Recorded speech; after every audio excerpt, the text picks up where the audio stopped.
Matata. What a wonderful phrase.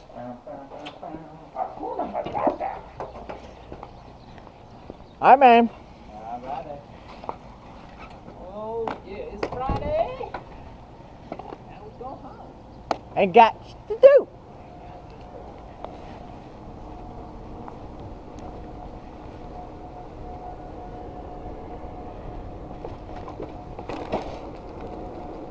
No wind. That's what I like to see. No wind. There's no wind beneath my wings.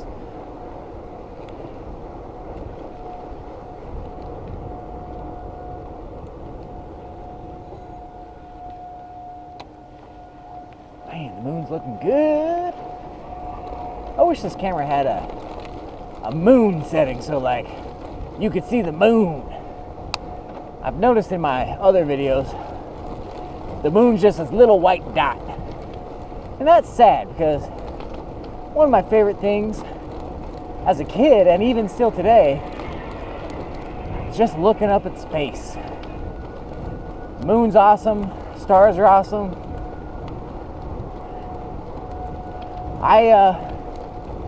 I'm one of those type of people that gets lost in my thoughts.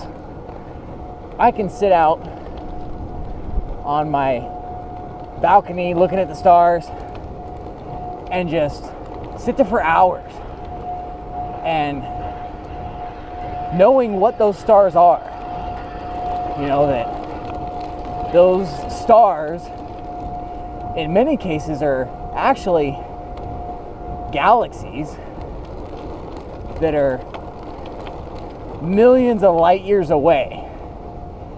And the idea that, heck, in that galaxy, there could be a little teeny tiny planet spinning around some sun with some guy sitting on his porch looking up at the sky, and they see our galaxy. And he wonders to himself, I wonder if there's anybody in that galaxy looking back at me. Mind blown. But yeah, no, I love space. It's just something that's just fascinated me forever. And as you get older and you learn more about space and you really start to try to grasp. I mean, our minds cannot comprehend how big space is. It's just, it's massive.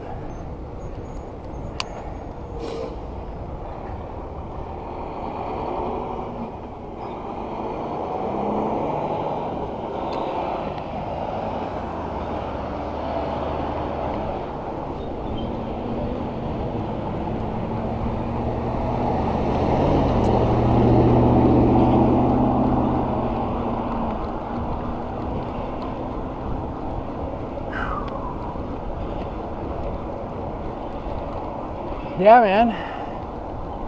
Space. One of my personal heroes, Mr. Neil deGrasse Tyson. He's got an awesome show that he kind of brought back to life called Cosmos. It was actually him and the guy responsible for Family Guy. His name's kind of escaping me right now. I want to say it's Seth something. Seth MacFarlane. Yeah, Seth MacFarlane. He's a huge space addict too. But Cosmos is a fantastic show. And I believe it's on Netflix. So if you got Netflix and you're into space, you probably already know. But it's always fun to go back and watch it.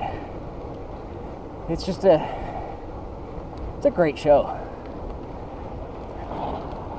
With our limited knowledge of the universe.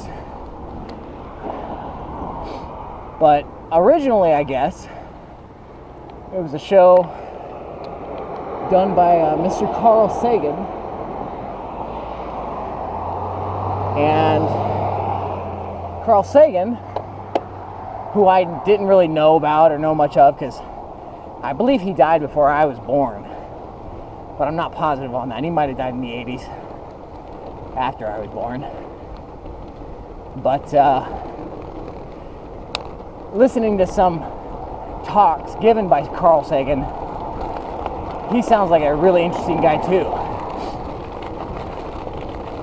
And Neil deGrasse Tyson is kind of the Carl Sagan of modern times. He's got a fantastic personality, and he makes space and science fun. You know, that's the hardest part, I think, about learning, is making education fun. And if it's fun, I think we're more open to accepting it and learning from it and taking it in and keeping it in our mind, our memories.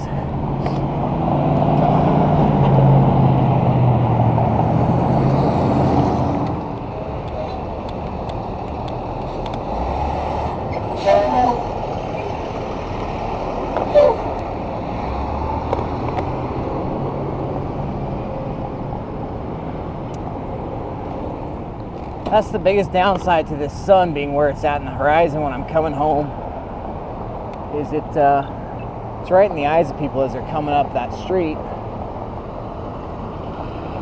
Makes it harder to see me than normal.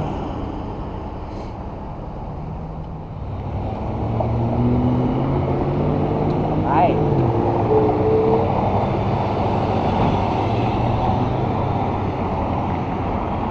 Man. Thick with the non-aware drivers today. The NADs. Ha! Just came up with that acronym off the top of my head.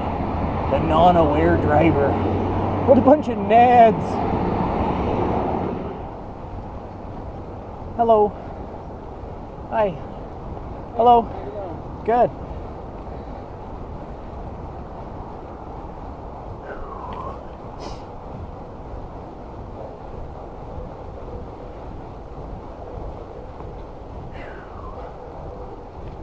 Oh, where was I?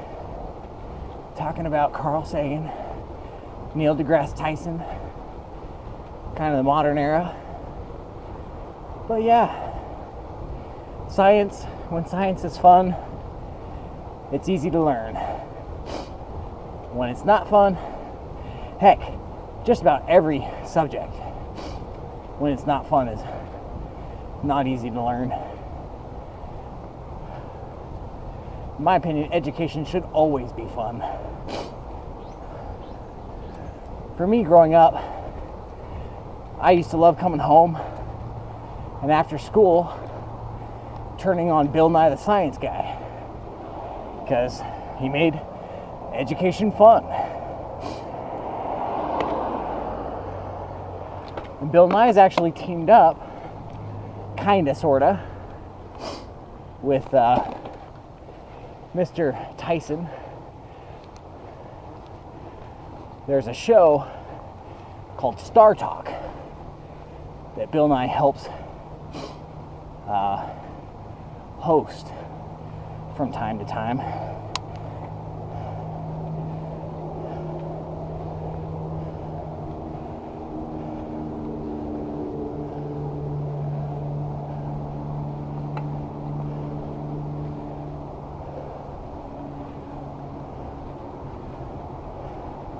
Right behind you.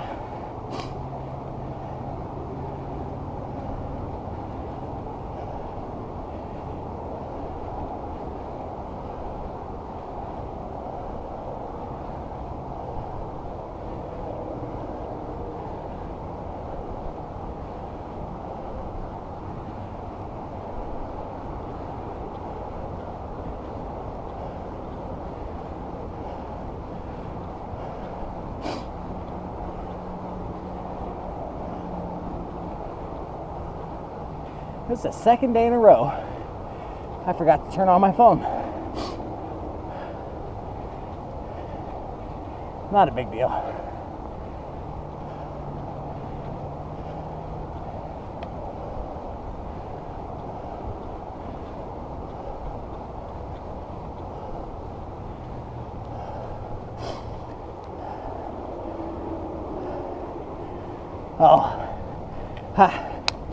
So I was actually right in the process of making a statement on Facebook, and comparing the election to the season finale and the first episode of The Walking Dead. So the season finale basically being the very gung-ho, we're gonna stand up to Negan and his crew, we're gonna go get them, that whole thing, and we can't lose attitude. And then the first episode of this season being Negan comes out of nowhere and just wrecks them. And it kind of got me laughing thinking about it like that, because that's exactly what happened, you know? Everybody knew that Negan and Trump was this bad guy, and they're making all these comparisons to Trump being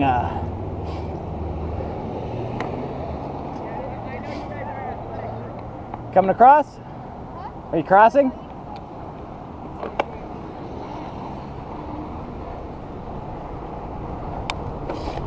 And you got this mob of people that comes out of nowhere. You really didn't know how many of them there was until it was too late. And Rick kind of getting broken, same way that Hillary got broken. Just episode 1, that realization that you're not gonna win, and then out of nowhere, you get your head bashed in. Boom. Who would have thought The Walking Dead would predict this election cycle? Hardy hard.